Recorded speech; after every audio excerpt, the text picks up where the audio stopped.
Ouvriers. On veut voir Dieu susciter des ouvriers pour la moisson. Donc, on veut prier le Seigneur qui puisse nous conduire dans ce beau projet-là. Et nous, on a besoin de sa grâce sur nous. Ce matin, on va continuer l'étude qu'on a commencée la semaine dernière. On a commencé la semaine dernière une courte série sur la famille selon Dieu. Et puis, comme vous le savez, on était rendu dans l'Épître aux Éphésiens au chapitre 5. Et puis, en lisant Éphésiens 5, vous connaissez, pour plusieurs, vous connaissez bien le passage où le Seigneur et l'apôtre Paul exhortent les femmes à se soumettre à leur mari, puis aux maris à aimer leur femme comme Christ a aimé l'Église. Je me suis dit, en étudiant le passage, je me dis, ça va choquer les idées, ça va choquer nos idées, des fois qu'on a reçu notre influence de la culture autour de nous. Puis je me suis dit, un pasteur a besoin de revenir régulièrement sur le plan originel de Dieu pour l'humanité. Puis j'ai trouvé, avec les anciens, en discutant avec eux aussi, qu'il était bon de pouvoir revenir à la base pour mettre en contexte Éphésiens 5. Tout Éphésiens 5 est basé sur ce que Dieu a donné au commencement. Et puis, on va continuer notre étude ensemble. Et je vais vous inviter, si ce n'est pas déjà fait, à ouvrir vos Bibles dans la Genèse, le livre de la Genèse, le premier livre de la Bible. On va lire ensemble ce matin le chapitre 2 et les versets 4 à 25. Genèse 2, 4 à 25.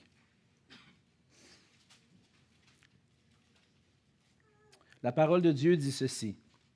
« Voici les origines des cieux et de la terre quand ils furent créés. Lorsque l'Éternel Dieu fit la terre et les cieux, aucun arbuste des champs n'était encore sur la terre et aucune herbe des champs ne germait encore, car l'Éternel Dieu n'avait pas fait pleuvoir sur la terre et il n'y avait point d'homme pour cultiver le sol. Mais une vapeur s'éleva de la terre et arrosa toute la surface du sol. L'Éternel Dieu forma l'homme de la poussière de la terre. Il souffla dans ses narines un souffle de vie, et l'homme devint une âme vivante.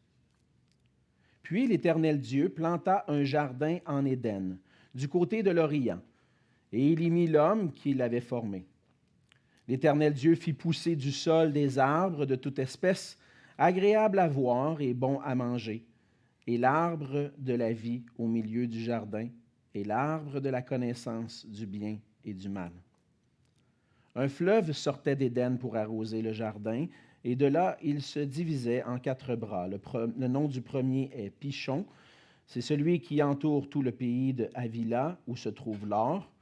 L'or de ce pays est pur. On y trouve aussi le bdellium et la pierre d'onyx. Le nom du second fleuve est Gihon. C'est celui qui entoure tout le pays de Cush. Le nom du troisième est Hidékel. C'est celui qui coule à l'orient de la Syrie. Le 4e fleuve, c'est l'Euphrate. L'Éternel Dieu prit l'homme et le plaça dans le jardin d'Éden pour le cultiver et pour le garder. L'Éternel Dieu donna cet ordre à l'homme. Tu pourras manger de tous les arbres du jardin, mais tu ne mangeras pas de l'arbre de la connaissance du bien et du mal, car le jour où tu en mangeras, tu mourras certainement. L'Éternel Dieu dit, « Il n'est pas bon que l'homme soit seul, je lui ferai une aide semblable à lui. » L'Éternel Dieu forma de la terre tous les animaux des champs et tous les oiseaux du ciel, et il les fit venir vers l'homme pour voir comment il les appellerait, et afin que tout être vivant porte le nom que lui donnerait l'homme. Et l'homme donna des noms à tout le bétail, aux oiseaux du ciel et à tous les animaux des champs. Mais pour l'homme, il ne trouva point d'aide semblable à lui. Alors l'Éternel Dieu fit tomber un profond sommeil sur l'homme qui s'endormit. Il prit une de ses côtes et referma la chair à sa place. L'Éternel Dieu forma une femme de la côte qu'il avait prise de l'homme, et il l'amena vers l'homme. Et l'homme dit, « Voici cette fois, celle qui est os de mes os et chair de ma chair. On l'appellera femme parce qu'elle a été prise de l'homme. C'est pourquoi l'homme quittera son père et sa mère et s'attachera à sa femme, et ils deviendront une seule chair. L'homme et sa femme étaient tous deux nus, et ils n'en avaient point honte. On va s'arrêter ici et se courber dans un mot de prière. Prions. Mais Seigneur notre Dieu, c'est toi qui es saint, Seigneur, comme on l'a chanté tout à l'heure. Tu es saint. Et ça veut dire, Seigneur, que tu es le Dieu de l'univers et que nul n'est semblable à toi. Seigneur, tu es le Dieu qui a créé toutes choses. C'est toi qui es le Dieu qui règne sur la création, le Dieu majestueux, saint. Et dans ta grâce, Seigneur, tu as voulu de former un peuple saint, comme toi tu es saint. Et par Jésus-Christ, Seigneur, nous voyons ce projet particulier que tu as pour tous ceux qui se confient en toi pour leur salut, pour être délivrés de leurs péchés. Tu veux les sanctifier. Et c'était même, Seigneur Jésus, ta prière lorsque tu étais sur la terre, tu disais, sanctifie-les par ta parole. Ta parole est la vérité. Et Seigneur, dans le monde dans lequel on vit aujourd'hui, la vérité est bafouée, la vérité est négligée, la vérité est abandonnée. Mais Seigneur, tu veux sanctifier ton peuple par ta parole, parce que ta parole est la vérité. Et nous voulons nous tenir devant toi, Seigneur, ensemble, parce que nous voulons être saints comme tu es saint. Nous voulons recevoir ta parole, Seigneur, ce matin, parce que nous voulons te connaître, toi, personnellement. Nous voulons t'honorer, te glorifier en toutes choses. Seigneur, qu'à travers ma bouche ce matin, tu puisses communiquer ta vérité et que cette vérité nous sanctifie pour qu'on puisse être comme toi. C'est dans le nom de Jésus que je te prie. Amen. On a commencé à en parler la semaine dernière. Un des plus graves problèmes de notre société, sinon le plus grave problème, c'est d'avoir abandonné une vision du monde qui inclut la foi en le Dieu créateur, la foi dans l'existence de Dieu. Si notre façon de voir le monde ne tient pas compte de Dieu ou de comment Dieu voit le monde, on ne peut pas réellement saisir le sens de notre vie ou le sens même du monde qui nous entoure. À quoi tout ça va mener? Et si on abandonne une vision du monde ou une façon de voir le monde qui inclut Dieu, plus précisément, ça contribue aussi à abandonner une vision du mariage et de la famille qui est selon Dieu. La semaine dernière, on a vu ensemble des vérités à partir de Genèse chapitre 1, que Dieu existe, qu'il est là depuis toute éternité parce que c'est dans son essence même, dans sa nature même d'exister. Il est éternel. On a vu que ce Dieu éternel est le créateur de toutes choses et que ce Dieu créateur non seulement a créé toutes choses, mais aussi gouverne et dirige sa création vers un but. Le but de l'existence de l'univers, et plus particulièrement de notre existence, n'est rien d'autre que la gloire de Dieu. Une des façons dont on peut glorifier Dieu, c'est certainement en revenant à une vision du monde selon Dieu, mais plus précisément, plus pratiquement, à une vision biblique du mariage, et en honorant le mariage selon Dieu. Pour honorer le mariage selon Dieu, on a besoin de comprendre le plan de Dieu pour le mariage. Quelle était l'intention de Dieu lorsqu'il a institué le mariage à l'origine? Et pour comprendre le plan de Dieu pour le mariage, on a besoin de chercher à comprendre ce que Dieu dit, ce que Dieu a dit, lorsqu'il a institué le mariage. Notre tendance, ce serait d'y aller selon notre sagesse, de ne pas tenir compte de ce que Dieu dit. Dire, j'ai appris toutes ces choses-là, j'ai déjà appris ces choses-là dans ma jeunesse. J'ai été enseigné, mes parents m'ont enseigné selon des bons principes. Ou, même si ces principes-là, je les trouvais bons, malheureusement, c'est pas comme ça que j'ai décidé de mener ma vie. Moi, je vois les choses autrement.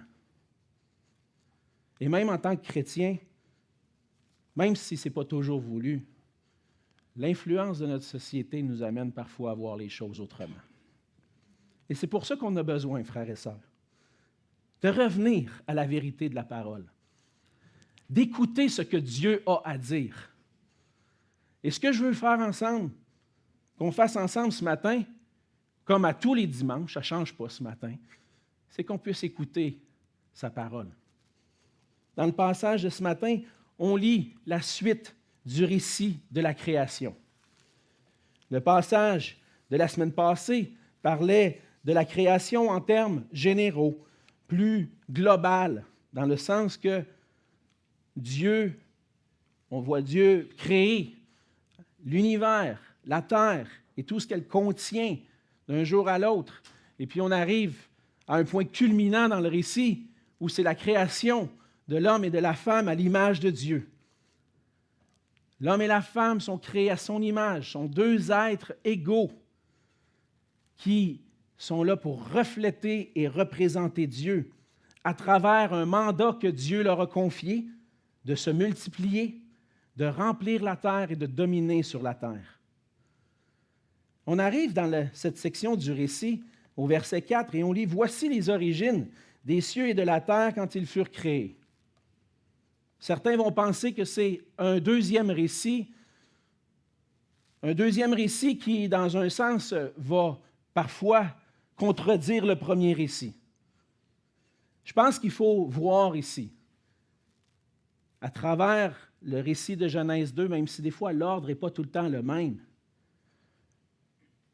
comment Dieu a créé l'environnement où l'homme a vécu. On voit, particulièrement dans cette section du récit, que l'attention, plutôt que d'être globale, va être dirigée davantage sur la relation entre Dieu et l'homme. Un des indices qui nous montre cela, c'est l'utilisation et le changement dans la façon dont on se réfère à Dieu. Dans Genèse 1, on dit « Dieu dit », Dieu, et on se réfère à Dieu sous le nom de Dieu, comme la divinité, celui qui règne sur toutes choses. Mais lorsqu'on arrive dans Genèse 2, on voit le nom mentionné, l'Éternel Dieu. L'Éternel, c'est le nom de Yahvé. Hein? Et lorsqu'on lit Exode, le livre d'Exode, et par la suite, que Dieu s'est révélé sous le nom de Yahvé, je suis. Et ce nom représente quelque chose de particulier. Parce que lorsque Dieu s'est révélé comme l'Éternel, il dit qu'il ne s'est jamais révélé sous ce nom-là auparavant. Il se révèle particulièrement à la nation d'Israël, qui a quitté le pays d'Égypte et qui maintenant va entrer dans une alliance, une relation avec Dieu. L'Éternel Dieu représente que Dieu parle et est en relation avec son peuple. Il ne parle plus de manière globale, mais plutôt précise. Et lorsqu'on lit l'Éternel Dieu, on voit cette relation entre Dieu et l'homme qui commence à prendre place. Et on voit plus précisément dans l'ordre dans lequel Dieu a créé l'homme et la femme, son intention, son désir. Et dans l'ordre que Dieu a créé les choses, on peut comprendre davantage le plan de Dieu pour le mariage et pour le couple. Et ce matin, on va voir ensemble, à travers ce passage-là, que Dieu a créé l'homme et la femme avec des rôles et des responsabilités propres à chacun, afin qu'ils se complètent l'un et l'autre dans une alliance harmonieuse à la gloire de Dieu. Avant d'aller plus loin, je veux déjà m'adresser à ceux qui sont célibataires. Je sais qu'on en a plusieurs dans l'Assemblée. Et puis peut-être que vous pourriez commencer en disant, ben là, ça ne sera pas pour moi ce matin. Mais je vous demande de rester attentif. Parce que je pense qu'ensemble, il y a une application qu'on peut faire de ce passage-là, même pour ceux qui sont célibataires et qui ne sont pas mariés. Comprendre le plan de Dieu pour le mariage peut aussi aider les célibataires à vivre selon le plan de Dieu. Donc, le Seigneur nous appelle. Il nous a créés hommes et femmes avec des rôles et des responsabilités propres à chacun pour qu'on puisse se compléter dans une alliance harmonieuse à la gloire de Dieu. Et premièrement, ce qu'on voit, c'est que dans la création de l'homme, il y a un rôle particulier que Dieu lui confie. Dieu a créé l'homme, en particulier, pour travailler et pour garder ce qu'il lui confie. On voit au verset 7 que Dieu a créé l'homme à partir de la poussière de la terre. L'homme n'est pas le fruit d'une évolution, mais il a été physiquement façonné par Dieu. C'était dans l'intention de Dieu de former l'homme à partir de la poussière de la terre et dans le pouvoir créateur de Dieu de former l'homme à partir de la poussière. En plus de ça, ce n'était pas juste un corps que Dieu a créé.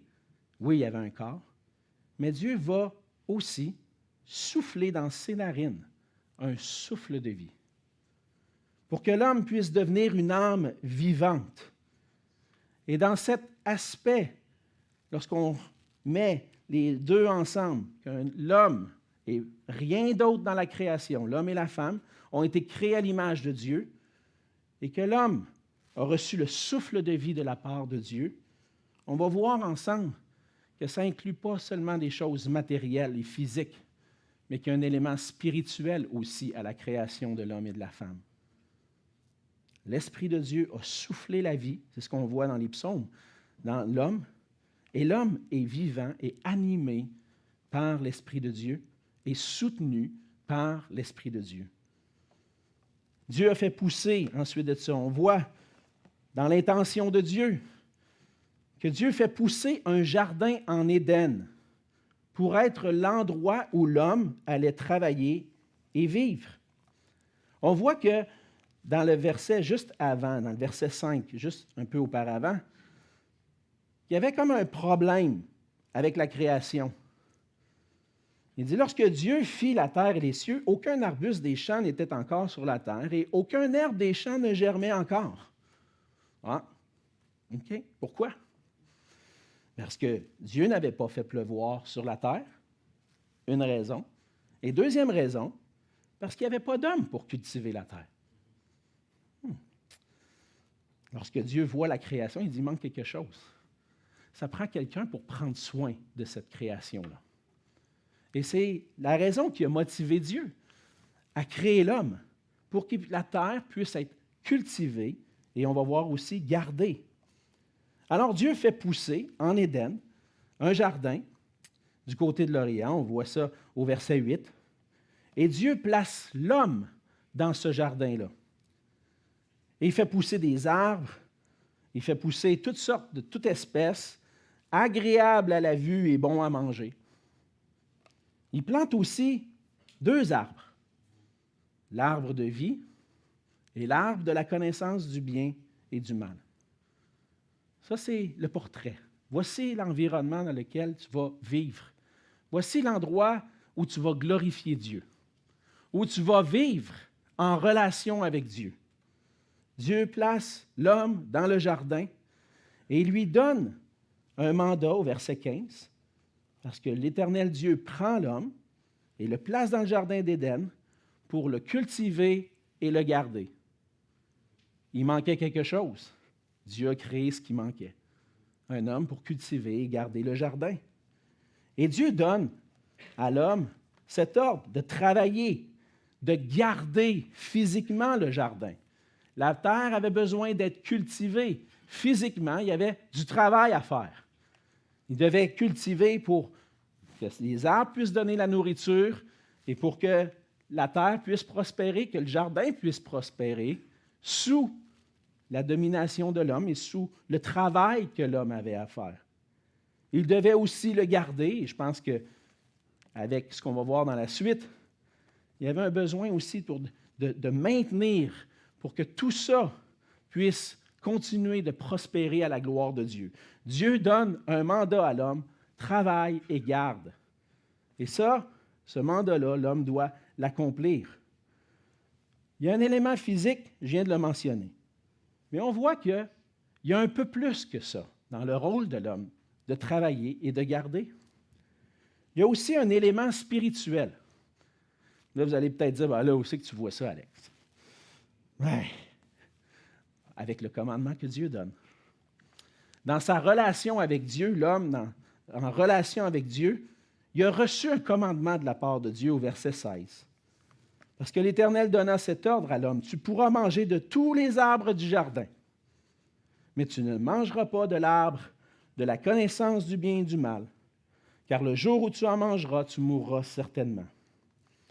Donc l'homme peut manger de tout.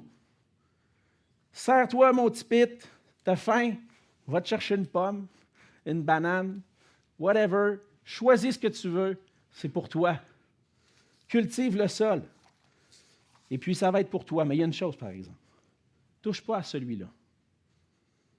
Et ce commandement, avec le langage qui a été utilisé pour parler de cultiver et garder, montre cet aspect spirituel dans les responsabilités de l'homme. Lorsqu'on parle de travailler, cultiver, garder, juste un petit commentaire en passant, parce que le verbe utilisé pour exprimer cultiver peut aussi être traduit pour travailler. Donc, l'homme était mandaté de travailler le sol, on peut le traduire cultiver le sol, et donc il y avait cet appel-là. Mais ce même langage-là est aussi utilisé pour les Lévites. Dans le Pentateuque, on voit que les Lévites étaient ceux qui étaient responsables du service et du culte offert à Dieu. Lorsque les Lévites offraient les sacrifices, ils étaient là pour servir Dieu. Et lorsque ces Lévites offraient des sacrifices, ils servaient le Seigneur. Ce même langage est utilisé pour l'homme. Tu dois servir et garder. L'aspect spirituel se voit dans le commandement. Tu ne vas pas manger de l'arbre de la connaissance du bien et du mal, parce qu'il va y avoir une conséquence reliée à ça. Je te donne un ordre, mais si tu désobéis à cet ordre-là, il va y avoir une coupure entre toi et moi. La mort va suivre. Il va y avoir une conséquence. Et l'homme devait servir le Seigneur. Et je vais le mentionner comme ça, devait garder le jardin pur et saint. L'homme a été créé parfait, saint, juste devant Dieu. Et l'homme devait préserver cette sainteté-là dans le contexte du Jardin d'Éden, là où Dieu l'avait placé. Donc, il devait cultiver, garder le jardin physiquement, mais aussi spirituellement pour s'assurer que Dieu est glorifié à travers notre service pour lui. L'homme est appelé à glorifier Dieu en travaillant et en gardant physiquement et spirituellement ce que Dieu lui confie. Et le fait que Dieu lui confie ces responsabilités-là montre que l'homme jouait un rôle de roi et de prêtre dans le domaine que Dieu lui avait confié. Il était le roi parce qu'il veillait, gardait, parce que tout fonctionne bien, mais était le prêtre parce que c'était celui qui servait le Seigneur à travers son travail. Il devait être le roi qui gère physiquement le jardin et le prêtre qui gère spirituellement ce domaine pour que, éventuellement, lui et sa femme et sa descendance puissent continuer de servir Dieu dans la sainteté. Tout cela, ça se fait en relation avec Dieu. Dieu et l'homme sont dans une relation intime et l'homme travaille pour faire prospérer la terre que Dieu a créée et pour préserver le jardin dans la sainteté.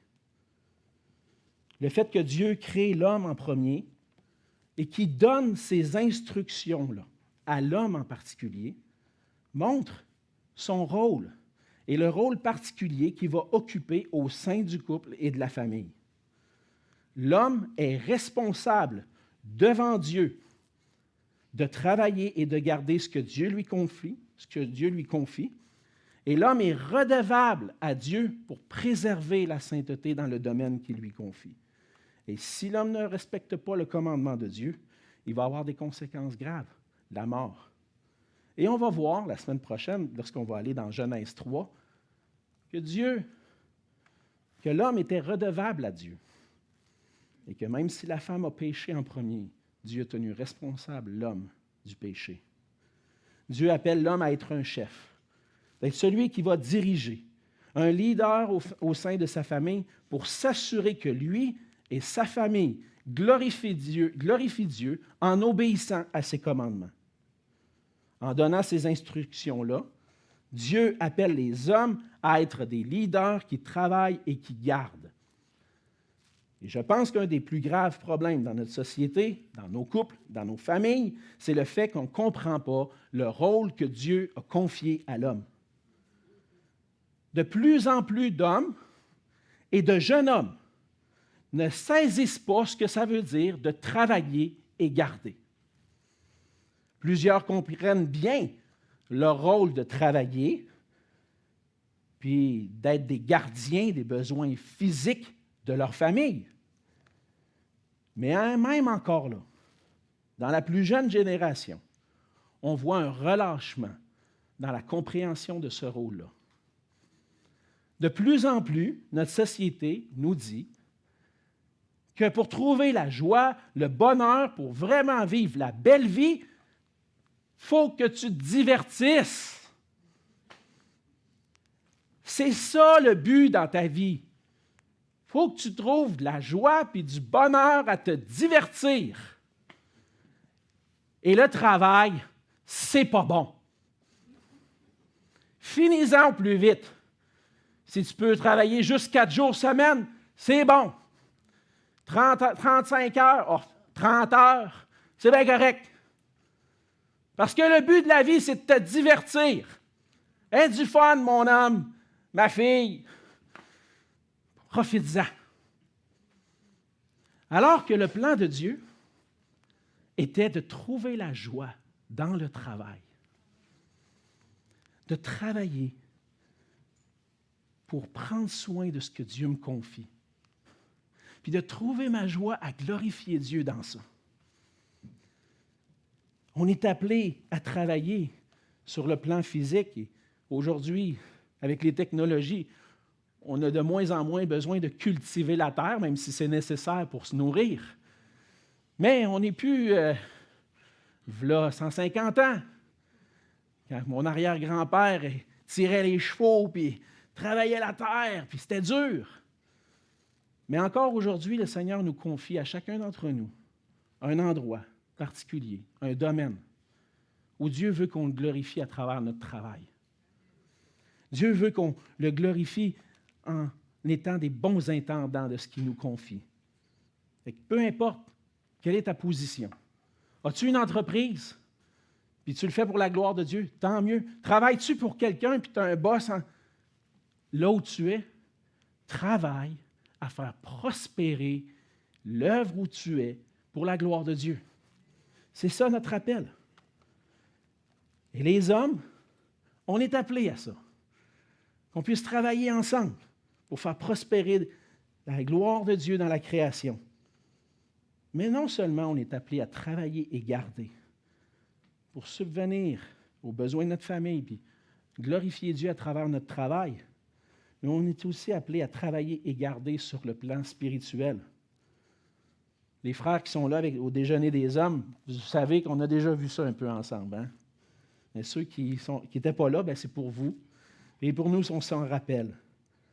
Le Seigneur nous appelle à marcher humblement avec lui, en pratiquant ce qui est juste. Et l'influence du péché nous amène à vouloir fuir toutes nos responsabilités, puis à vivre dans le divertissement, dans l'oisiveté, dans l'inaction. J'arrive chez nous le soir, j'ai donné tout le jus que j'avais, j'enlève mes souliers, je sors mon téléphone, puis là, j'attends que le souper soit prêt.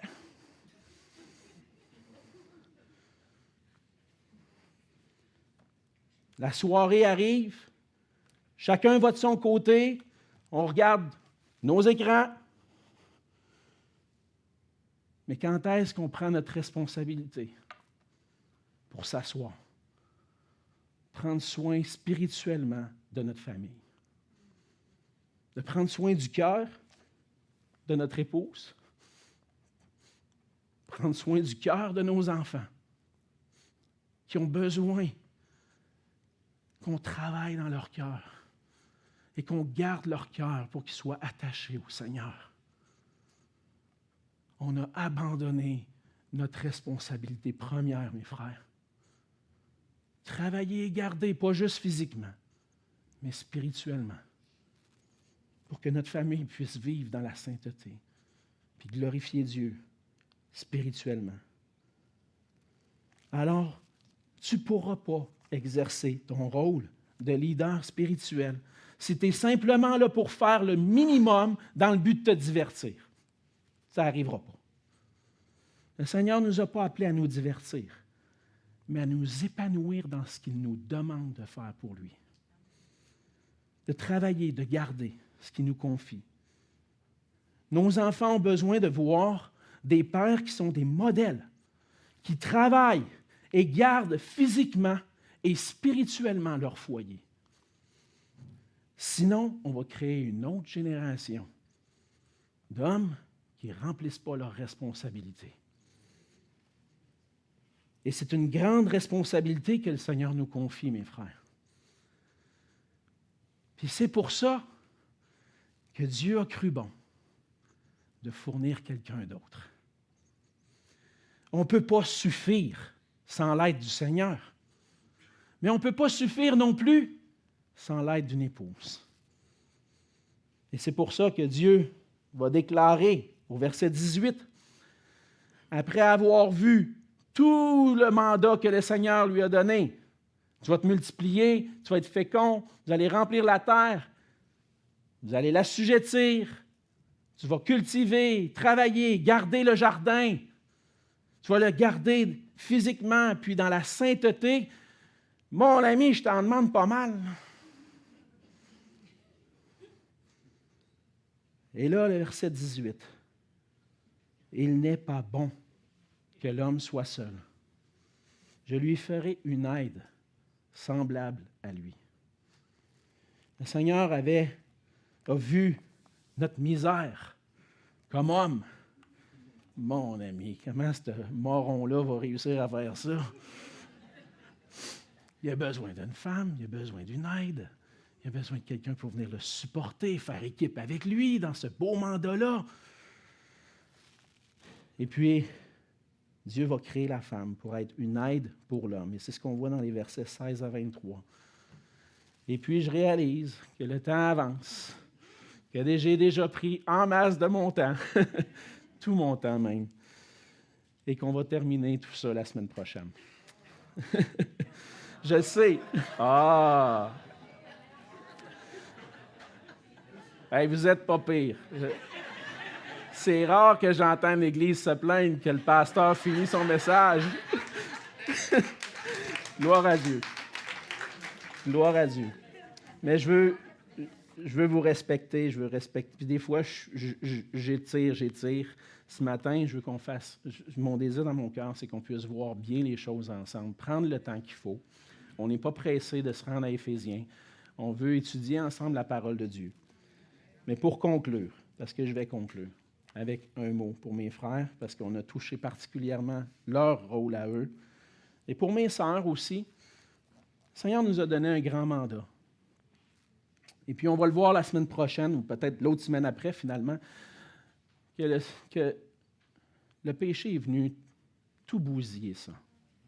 C'est ça qui fait en sorte qu'on ne veut plus travailler. On ne veut plus garder. On veut faire le moins possible. On veut se divertir. C'est le péché, c'est l'influence du péché. Puis, avec la technologie, tout ça, tout le monde devient plus facile. Mais ça n'enlève pas le fait que Dieu nous a confié un mandat et une responsabilité. Et pour honorer la parole du Seigneur, oui, je vais avoir besoin d'une épouse, mais j'ai besoin du Seigneur lui-même. Premièrement, j'ai besoin de Christ pour venir sauver mon cœur du péché. J'ai besoin de Christ parce que sans lui, je ne peux rien faire. Je ne peux pas porter de fruits à la gloire de Dieu sans Jésus-Christ. Alors, je suis un homme complètement corrompu, pécheur, qui ne désire pas par nature la gloire de Dieu, mais j'ai un Sauveur qui vient me délivrer pour que je puisse trouver pas juste la joie, mais la vraie joie, le vrai épanouissement en étant dans le plan de Dieu. Et Jésus-Christ est venu pour nous racheter, pour nous sauver de cet état de pécheur, pour qu'on puisse embrasser et dire, Seigneur, tu m'as donné un mandat et avec joie, je vais le remplir pour ta gloire. Et ça, ce n'est pas possible sans Jésus-Christ. On a besoin, chacun d'entre nous, de venir à Christ, de venir et dire, je vois mon cœur, je vois ma tendance, je veux relaxer, je ne veux pas remplir ce mandat-là. Mais Seigneur, pour ta gloire, donne-moi ce désir dans mon cœur de remplir, de faire ce que tu me demandes. Parce que ta gloire, c'est ce que je désire par-dessus tout. Et on a besoin, frères et sœurs, chacun dans nos domaines, dans nos rôles que le Seigneur nous confie, de revenir de temps en temps, puis de plier le genou, puis de dire, Seigneur, je te demande pardon. Peut-être que tu as besoin de te repentir ce matin. Je l'ai fait cette semaine.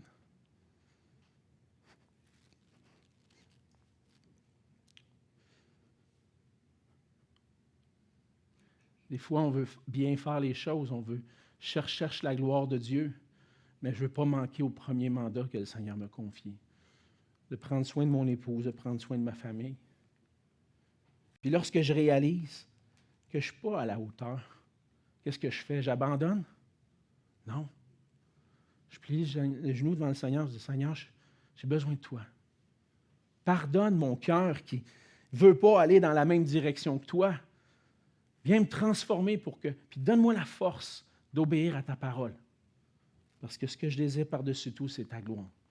Alors, ça se peut que tu sois rendu là ce matin, mes frères, si vous avez besoin de confesser au Seigneur, et changer de direction, changer votre façon de penser, prenez le moment ce matin pour le faire, ou peut-être plus tard dans la journée, pour que le Seigneur puisse faire de nous, mes frères, des hommes qui vont le glorifier dans le mandat qu'il nous a confié. Et ça va contribuer à la joie de notre épouse et de notre famille pour la gloire de Dieu. Prions. Seigneur notre Dieu, merci pour ta grâce envers nous. Merci pour ton amour. Parce que Seigneur, tu as vu notre misère. Tu as vu cette misère dans laquelle nous étions plongés et notre tendance en tant qu'hommes parfois de fuir les responsabilités, de fuir le rôle que tu nous as confié, pour se réfugier dans notre divertissement, dans ce qui peut satisfaire notre chair. Seigneur, viens à notre secours. Sans toi, on ne peut rien faire. Aide-nous, Seigneur, à porter du fruit pour toi. Et qu'ensemble, on puisse s'encourager chacun, l'un et l'autre, dans nos rôles, pour que notre relation, unie ensemble, puisse te donner toute la gloire, parce que tu en es digne. Seigneur, tout ce que tu as créé était très bon. Et nous voulons t'honorer dans le plan que tu as prévu pour nous. Garde nos cœurs et nos pensées attachés à toi, Seigneur, et que nous